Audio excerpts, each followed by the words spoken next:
नमस्कार दोस्तों, ट्रिकी गुरु अमित गुप्ता के YouTube चैनल में आज आपका फिर से स्वागत है। दोस्तों, आज मैं आपके लिए लेकर आ गया हूं हिंदी व्याकरण के अंतर्गत अलंकार।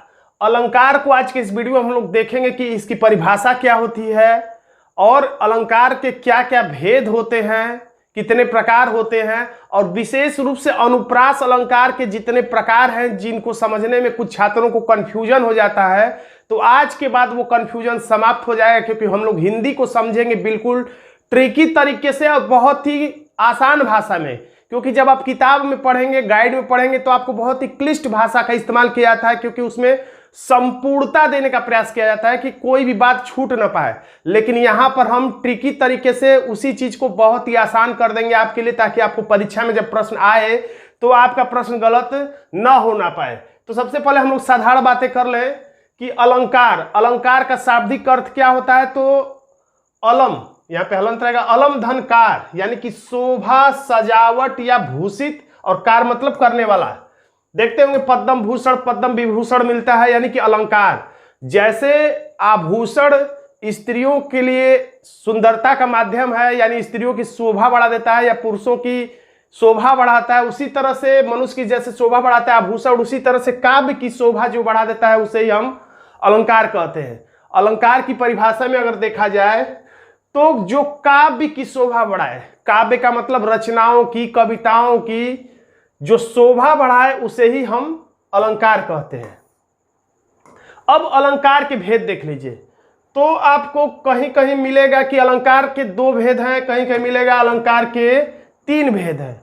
तो बहुत छात्रों का कंफ्यूजन रहता है कि 2 को टिक करेंगे परीक्षा में या 3 को टिक करेंगे। तो देखिए, आज के बाद वो भी कंफ्यूजन आपका खत्म हो जाएगा। अलंकार के अगर पूछेगा मुख्य रूप से कितने भेद है, अलंकार के मुख्य रूप से कितने भेद है, तो अलंकार के मुख्य रूप से 2 भेद हैं, केवल 2 भेद हैं। लेकिन कुछ विद्वान, क्योंकि अलग अलग विद्वान हैं हिंदी के और उनका अलग अलग मत होता है, किसी के मत के हिसाब से, किसी के दिमाग के हिसाब से 2 प्रकार के, और कुछ लोग उसमें एक और प्रकार जोड़ देते हैं, यानी कुछ लोगों के हिसाब से 3 प्रकार के होते हैं। लेकिन ज्यादातर विद्वानों के हिसाब से अलंकार के 2 भेद है, पहला है शब्दालंकार और दूसरा है अर्थालंकार। लेकिन कुछ लोग उसी में जोड़ देते हैं तीसरा उभया अलंकार। तो अगर आएगा सब अलंकार के मुख्य रूप से कितने भेद होते हैं, तो 2 को टिक करिएगा। और कभी आ जाए कि अलंकार के कितने भेद होते हैं, उसमें दे दे 3, 6, 4, 5, तब आप समझ जाइएगा कि विकल्प के हिसाब से आपको 3 को टिक करना चाहिए। तो विकल्प भी आपको कुछ इशारा कर देंगे। अब इसमें पहला है शब्दालंकार। तो जैसा कि नाम से ही विदित होता है कि शब्द के माध्यम से जो चमत्कार उत्पन्न हो, काव्य में शब्द के माध्यम से जो शोभा उत्पन्न हो, उसे हम कहेंगे शब्दालंकार। शब्दालंकार में कौन कौन से हैं, तो शब्दालंकार में है अनुप्रास, यमक और श्लेष। तो कभी कभी परीक्षाओं में प्रश्न आ जाता है कि दिए गए विकल्प में कौन सा शब्दालंकार है, पहला तरीका का प्रश्न। दूसरा, दिए गए विकल्पों में कौन सा शब्दालंकार नहीं है, तीसरा प्रकार का प्रश्न। दिए गए विकल्पों में कौन सा अर्थालंकार है, चौथा प्रकार। दिए गए विकल्पों में कौन सा अर्थालंकार का भेद नहीं है। तो जब आपको ये पता होगा तभी आप टिक कर पाएंगे। और ये रटना आसान नहीं है, लेकिन आपको ट्रिक से ये चीज आसान हो सकती है। जैसे आप रट लीजिए शब्दालंकार में, वैसे तो शब्दालंकार में भी कई और अर्थालंकार में अनेक प्रकार के अलंकार हैं, तो हम अनेक नहीं पढ़ते, बल्कि परीक्षाओं की दृष्टि से जो महत्वपूर्ण होता है उन्हें ही हम पढ़ लेते हैं। तो जब सबसे महत्वपूर्ण है उसमें अनुप्रास आप बचपन से ही पढ़ते आ रहे हैं, यमक बचपन से ही पढ़ते आ रहे हैं, श्लेष बचपन से ही पढ़ते आ रहे हैं। तो आप रटे रहिएगा कि ये जो 3 है वो शब्दालंकार है, और बाकी कोई आ जाएगा तो अपने दिमाग में रखिएगा कि अर्थालंकार है, क्योंकि अर्थालंकार में ढेर सारे हैं। तो मोटा मोटी आप बस इतना याद रख लीजिए कि ये तीनों जो हैं शब्दालंकार हैं, और बाकी सब जो आएगा अगर इसमें से कोई नहीं है तो वो अर्थालंकार है। ट्रिक मैंने बताया कि शब्द महत्वपूर्ण होते हैं और शब्द महत्वपूर्ण होते हैं, अर्थ महत्वपूर्ण नहीं होता है। शब्द जो होता है किसी व्यक्ति का शब्द, ये ट्रिक है याद करने के लिए कि शब्द महत्वपूर्ण होता है। अब देखिए कैसे याद करेंगे कि शब्द महत्वपूर्ण होता है, यानी कि शब्द महत्वपूर्ण है। तो ये 3 अलंकार बहुत महत्वपूर्ण है जो हम लोग बचपन से पढ़ते आ रहे हैं, अनुप्रास, यमक, श्लेष। तो अगर इनमें से कोई महत्वपूर्ण वाला अलंकार आ जाए तो आप समझ जाइएगा कि जो महत्वपूर्ण है, तो क्या महत्वपूर्ण है, तो शब्द महत्वपूर्ण होता है। तो अनुप्रास, यमक और श्लेष महत्वपूर्ण है, क्योंकि ये शब्दालंकार है और बाकी सब जो है वो अर्थ है, यानी कि अर्थालंकार है। खैर, अर्थालंकार में देखिए बाकी सब कौन कौन आ जाएंगे, उपमा, रूपक, उत्प्रेक्षा, अतिशयोक्ति, प्रतीप, संदेह, भ्रांतिमान, विरोधाभास और उल्लेख, मानवीकरण, विभावना, अतिशयोक्ति, अन्योक्ति, व्यतिरेक और इसके अलावा और भी ढेर सारे हैं। तो खैर मैंने यहाँ पे कुछ लिखा है। तो यहाँ पर देखिए शब्दालंकार की परिभाषा लिखी गई है। शब्दालंकार में शब्द के माध्यम से चमत्कार उत्पन्न होता है। अब उसमें शब्दालंकार में आज हम लोग जो डिटेल में पढ़ेंगे वो है अनुप्रास अलंकार। अनुप्रास अलंकार को एकदम आसान समझा जाता है। जहां वर्ण की आवृत्ति हो, अक्षरों की आवृत्ति हो, वहां पे अनुप्रास अलंकार मान लिया जाता है और छात्र आसानी से पकड़ भी लेते हैं। लेकिन जब पूछ देता है अनुप्रास में भी कौन सा अनुप्रास के 5 भेद होते हैं, उन 5 भेदों में से कौन सा है, तब थोड़ी सी दिक्कत आ जाती है। और देखा जाए तो हर कविता में आपको कोई ना कोई अक्षर रिपीट दिख जाते हैं और आप उसमें अनुप्रास अलंकार खोज लेते हैं। तो देखिए परिभाषा है वर्णों की आवृत्ति। वर्ण मतलब अक्षर, क ख ग घ अंग। वर्णों की आवृत्ति को अनुप्रास कहते हैं। भले ही स्वर न मिले, स्वर न मिले का मतलब अगर लिखा है मेरा, फिर लिखा है मुझे, तो म मिलना चाहिए। म में एक मात्रा न मिले, म में उ का मात्रा न मिले भले ही, लेकिन स्वर मिले न मिले, लेकिन अक्षर अगर मिल जाए तो उसे हम कहेंगे अनुप्रास अलंकार है। देखिए स्वर और, लेकिन यह आवृत्ति जो है नियमबद्ध होती है। ऐसा नहीं कि कुछ भी हो जाए, नियमबद्ध रूप से होती है और जिस नियम का पालन करती है उसके हिसाब से अनुप्रास के 5 भेदों में से वो भेद होता है। जैसे साधारणतः हम लोग कह देते हैं चारुचंद की चंचल क्रीड़े खेल रही हैं जलथल में, यहाँ पे च की आवृत्ति हुई है, लेकिन यहाँ पे चा है, भले यहाँ पे चन है, यहाँ पे चन है। तो इस तरीके से यह अनुप्रास अलंकार होता है। अब अनुप्रास के जो प्रकार है इसमें कंफ्यूजन होता है बहुत ज्यादा कि अनुप्रास के 5 जो प्रकार है इन्हें हम कैसे पहचानें, क्योंकि अलग अलग किताबों में अलग अलग परिभाषा मिलेगी और इतने क्लिष्ट रूप में होता है कि लगता है कि सारे कुछ में तो एक ही बात बोल रहा है।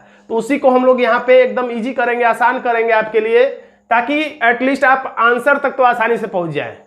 भले ये परिभाषा अपने आप में संपूर्ण नहीं है, लेकिन आपको काफी हद तक ये मदद करेगी।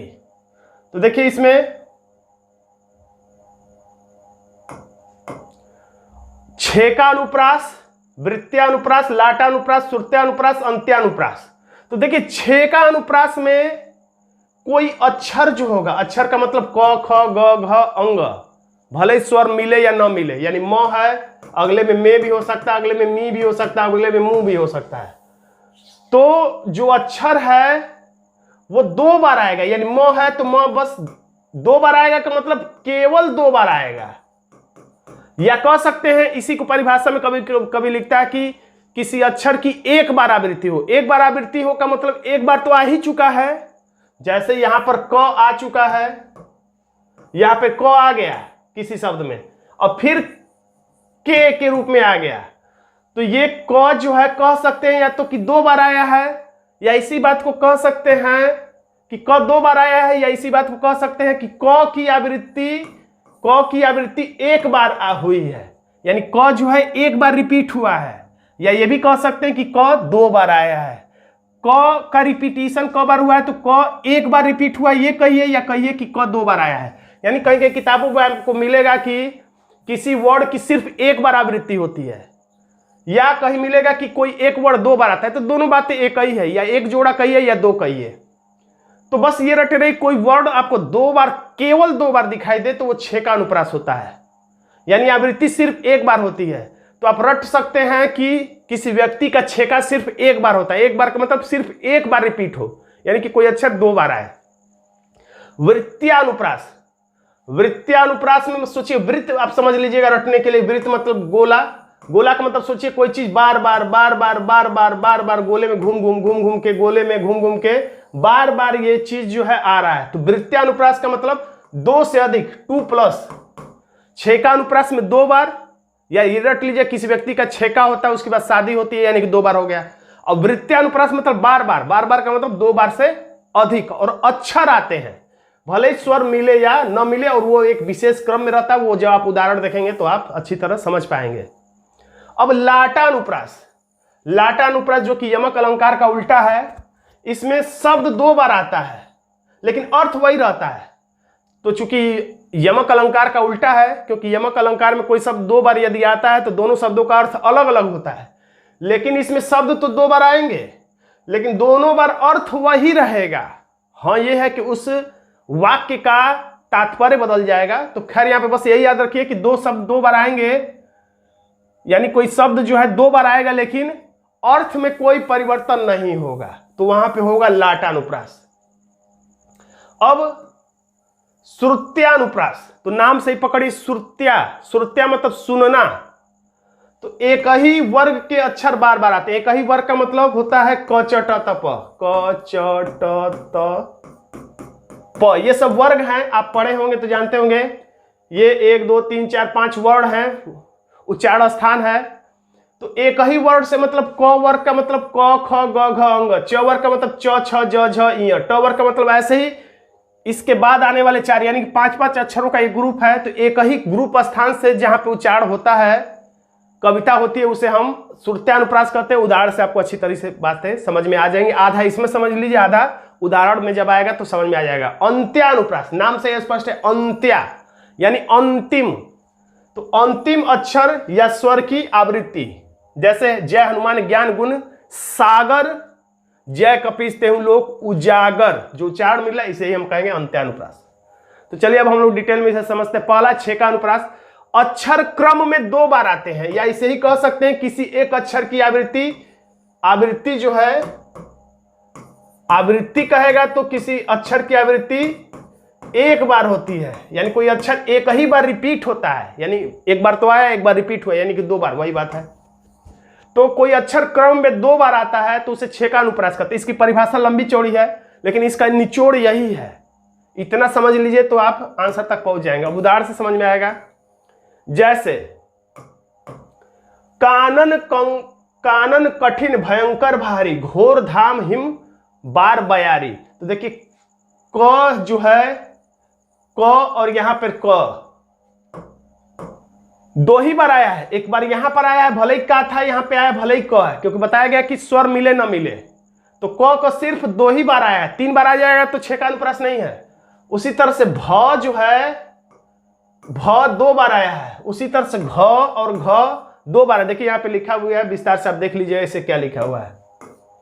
अब देखिए उदाहरण 2 में बाल बेली, तो ब ल, अब ब ल इसमें भी है, भले ही स्वर बदल गए हैं। अब ये मत सोचिए कि इसमें दो अक्षर 2 बार आए, लेकिन ब भी सिर्फ 2 बार आया, ल भी सिर्फ 2 बार आया है। सुखी सुखद, तो स और ख, स ख इसमें एक बार आया, स ख इसमें एक बार आया, सिर्फ एक बार आया है।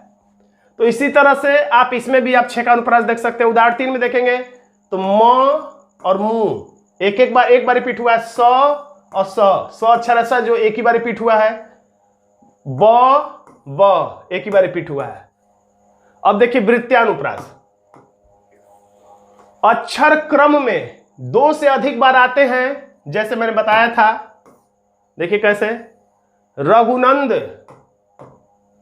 रघुनंद आनंद, तो ये नंद आनंद, और 2 से अधिक बार आने का मतलब इसमें भी अंध नंद चंद, अंध अंध का जो मात्रा है, अंध अंध कंद चंद, तो ये, और यहां पर एक नंद 3 बार आ गया, यानी कि ये 3 बार 2 से अधिक बार आने का मतलब ये हो गया यहां पर आपका कौन सा, तो वृत्त्यानुप्रास। देखिए ये वृत्त्यानुप्रास का उदाहरण है।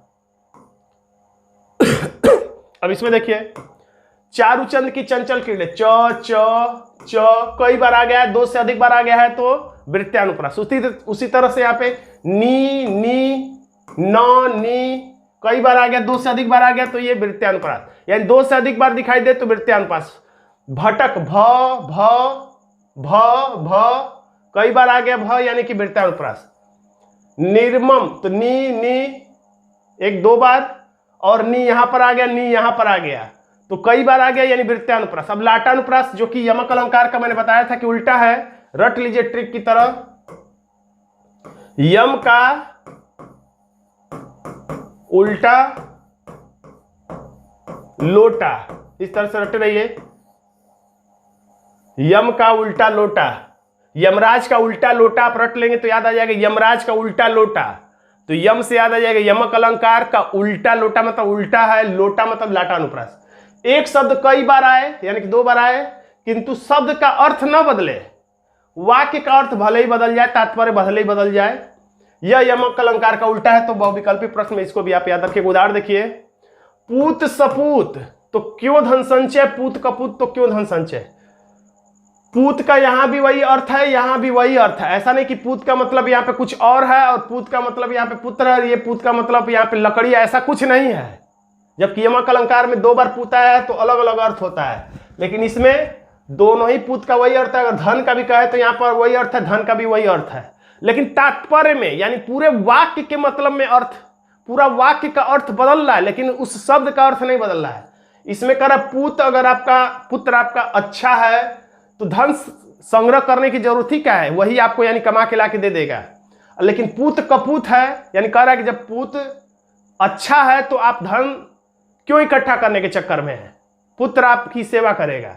लेकिन अगर यानी कि पुत्र अगर अच्छा है तो धन संचय मत करिए। फिर दूसरा करेगा, अगर पुत्र कपूत है, अगर पुत्र आपका कुपुत्र है, खराब है, तो भी आप धन संचय क्यों कर रहे हैं, क्योंकि वो आप आकर उस धन को खर्च ही कर देगा, यानी तभी भी आप धन संग्रह मत करिए। यानी दोनों ही स्थितियों में कह रहे धन संग्रह मत करिए, लेकिन अर्थ में अंतर है पूरे वाक्य के। दूसरा है पराधीन, पराधीन जो जन नहीं, पराधीन जो जन नहीं, नहीं स्वर्ग नरकता हेतु। देखिए पहला कामा यहां पे लगा है, पराधीन जो जन यानी कि जो जन यानी व्यक्ति किसी दूसरे के अधीन है, नहीं स्वर्ग नरकता हेतु, उसके लिए स्वर्ग नरक, स्वर्ग भी नरक के समान है। और पराधीन जो जन नहीं, यहां पे कामा लगाया है, यानी कि जो जन पराधीन नहीं है उसके लिए नरक भी स्वर्ग के समान है। तो पराधीन का अर्थ तो दोनों जगह वही है, लेकिन पूरे वाक्य का अर्थ बदला है। इसी तरह से राम हृदय जाके नहीं, राम हृदय जाके नहीं विपत्ति सुमंगल ताही, राम हृदय जाके नहीं विपत्ति सुमंगल ताही। तो राम हृदय दोनों ही जगह है, लेकिन दोनों ही जगह अर्थ वही है, लेकिन पूरे वाक्य के अर्थ में बदलाव हो रहा है। श्रुत्या अनुप्रास, नाम है श्रुत्या यानी सुनने में एक जैसा लगे, क्योंकि एक ही उच्चारण स्थान से बोला जाता है। कुछ दांतों के सहयोग से, कुछ तालू के सहयोग से, कुछ मुर्दा के सहयोग से बोला जाता है। तो इसमें जो भी कविता रहेगी वो एक ही उच्चारण स्थान से बोला जाएगा। एक वर्ग यानी क च ट त प, 5 वर्गों में से अक्षरों की आवृत्ति बार बार होती है। कैसे इसको समझेंगे, देखिए दिया है तुलसीदास सीदत, तो इसमें जो त लिखा है तो ये त जो है त वर्ग का है अक्षर। त वर्ग का मतलब त और त के बाद आने वाला त, थ, द, ध, न, तो त है, तो त के बाद इसमें देखिए त, थ, द भी लिखा है, स भी इसी वर्ग का अक्षर है। ये दंत वर्ग है, देखिए नीचे लिखा है प्रस्तुत पद में दंत वर्ग, क्योंकि दांत से बोला जाता है। त, थ, द दांत के सहयोग से बोला जाता है, बोल के चेक करिएगा।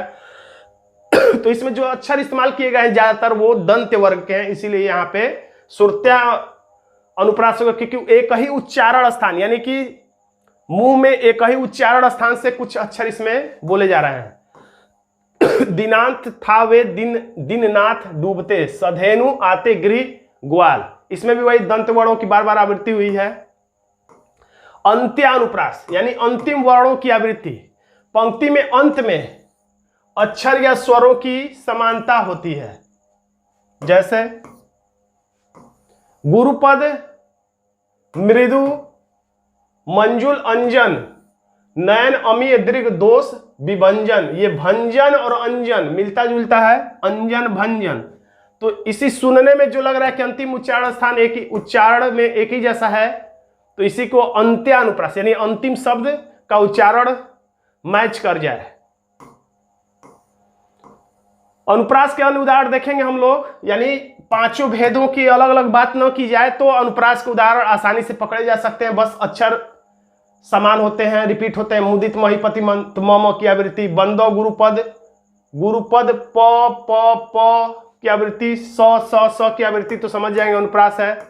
चारुचंद की चंचल क्रीड़े च की आवृत्ति, विमल वाड़ी ने वीड़ा, तो व की आवृत्ति है। और भी कई अक्षरों की आवृत्ति है।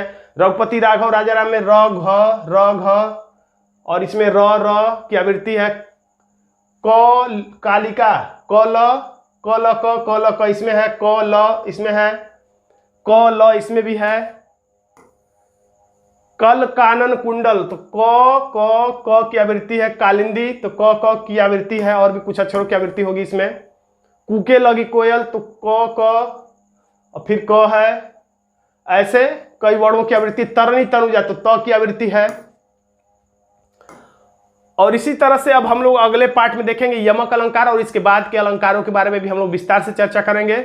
तो आज का ये वीडियो आपको कैसा लगा कमेंट बॉक्स में जरूर लिखिएगा। वीडियो अच्छा लगा तो वीडियो को लाइक कर दीजिएगा, इसे अपने दोस्तों में शेयर कर दीजिएगा, और अभी तक आपने हमारे चैनल को सब्सक्राइब नहीं किया है तो सब्सक्राइब जरूर कर लीजिएगा। धन्यवाद दोस्तों।